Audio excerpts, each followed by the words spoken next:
Hello and welcome to World Talks on TVP World with me, Ashim Kumar.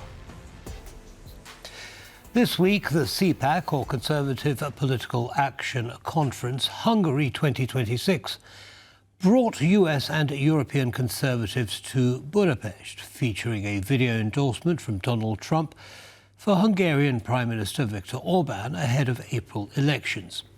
We discuss the summit's implications for Hungary, Europe and transatlantic politics with Orsolya Ráczová. She's an analyst with the Eurasia Group. Welcome to TVP World and thank you for taking the time.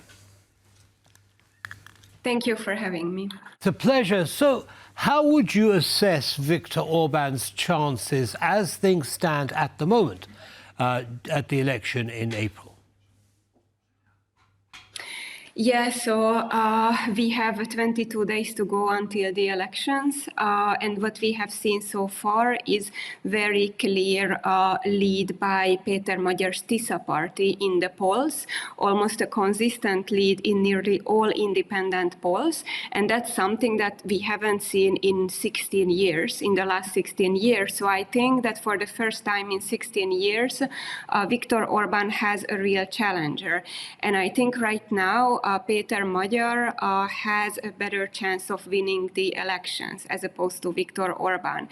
And when it comes to the CPAC today, I don't think it brought many surprises, frankly. There was a notable lack of a high-level American presence at the event, but that we knew in advance. And I think that makes the Prime Minister look slightly weaker.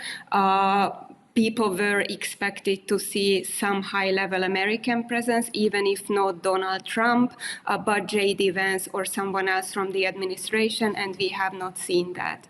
OK, well, Donald Trump might not have been there, but he did send a video endorsement of Viktor Orban. How much influence do you think that endorsement is going to have on Viktor Orban's chances in the election? Yeah, that's right. He did send a video message. And of course, that's important for Fidesz and for Viktor Orban, that there is a clear support from President Trump. But I think a message is very different from a physical presence. And this was not the first video message that President Trump has sent. So I think that's not a surprise that President Trump does support Viktor Orban. He has said it many times, which did, I think, help Viktor Orban. But at this stage, I would expect to see a higher level of this support, some kind of physical presence at least. So to sum up, I think it does help, but I don't think this is something that will decide the elections. OK, now, in terms of the elections themselves, there are, we've heard a great deal about Russian interference in the process, and in fact, even stories which, of course, have been denied by all parties involved, of some kind of fake assassination attempt to boost Orban's popularity. How much effect do you think Russian actions will have on the outcomes of the elections?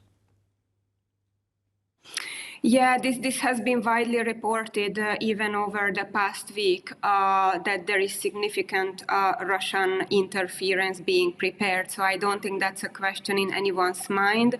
I would also take into consideration that Russian interference and foreign malign influence is something that, is part of life in other Central Eastern European countries. This is the topic that we are discussing in every election in the region, when it comes to Romania, Poland, Czechia, Slovakia, of course. Moldova, exactly. So there is considerable Russian interference, and Hungary is not an exception. What makes Hungary different, in my opinion, from other countries is that Viktor Orban is openly pro-Russia and pro-Putin. We have seen high-level visits to Moscow in the past couple of years, and that's something that you don't necessarily see from other countries. So there, it's something that's, absolutely expected. I think it will it will play a role.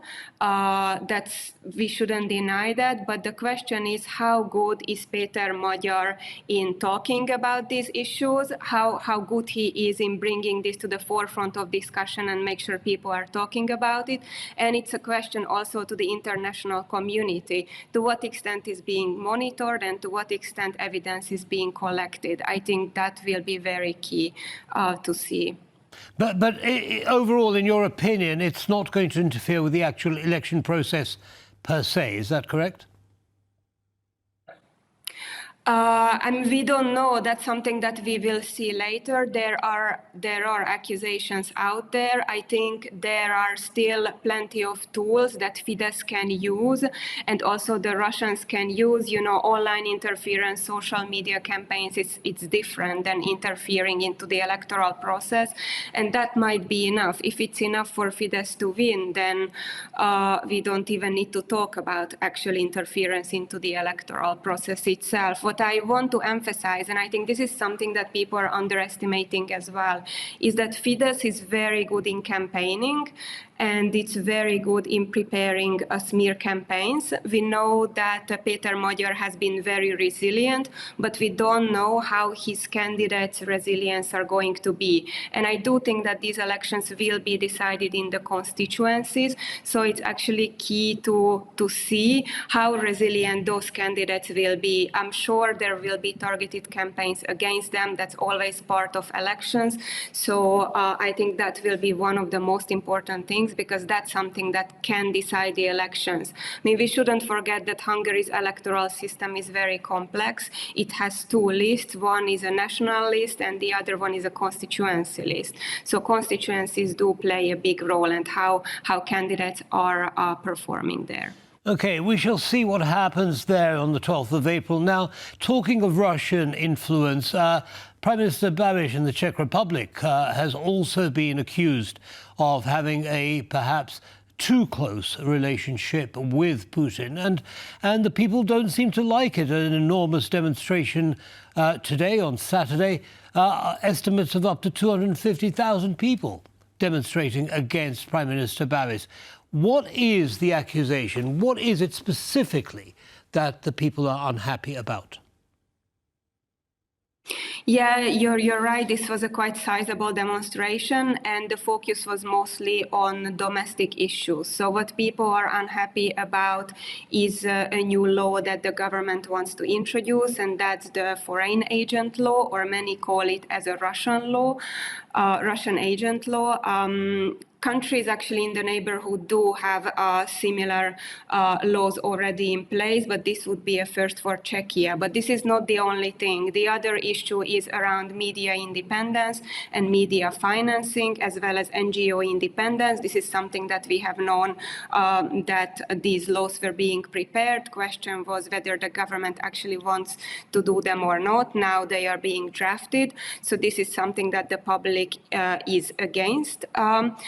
But there is also the issue of defense spending. We know that Czechia's defense spending is very low. It's around or even below the 2%.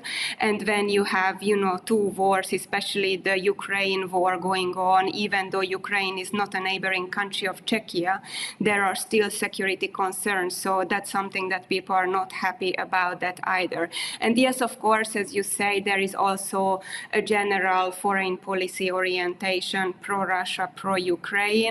But I would say this is strongly about domestic political issues. Babiš is a pragmatist politician. He is not openly pro-Russia like Viktor Orban. He's very different. So for him to keep good relationships with Brussels is actually very important. But these laws is something that people don't like. When it comes to whether the demonstrations will succeed or not, I think the question is whether people can keep up the momentum. I don't think one demonstration will succeed in achieving these aims. Maybe what they could achieve is modifications to the legislation being prepared, but at this point to withdrawing these legislations, I don't think we are there yet. OK, now in terms of EU membership, I mean, Viktor Orban has made it very clear that he believes independent governments are better than, on their own. rather than as members of the European Union. What is Babis's position on the EU? What is Orban's position? Sorry, I didn't hear about the EU. What is Babis's position? Babis. Yeah, so Babis is also Eurosceptic. He is in the same patriot group as Viktor Orban. So in general, he is a politician who shares some similar views with Orban. That's without question, and that's Euroscepticism and strong sovereign nation states. He's also skeptical about support to Ukraine, and he has been also against a massive increase in defense spending. So there they share a similar view, but the important thing is that Babis wants to be seen as a partner, and he wants to be, involved in the key decisions. For him, I think it will be important when the negotiations about the next MFF proceed. He wants to be part of that. So if he is a pariah, if he is an outsider, he won't be able to do that. But for him, that's important. And also EU funding is important for Czechia. Czechia doesn't want to find itself in a similar situation like Hungary or even in the past Poland with massive cuts to EU funding. So very briefly put, Babis is a skeptical, but he is a pragmatic. And I think a good example of this is the 90 billion loan to Ukraine. So Czechia has an opt-out from the loan, but they did not veto it. And I think that describes it, that they are trying to stay away from issues that are problematic for them or they don't fully agree with, but they don't necessarily go against Brussels like Viktor Orban does with the veto, for example. Understood. Very, very briefly, if you would, if we zoom out, how would you assess the trajectory of conservative groups, or let's say centre-right groups in Europe? Do you see a shift here?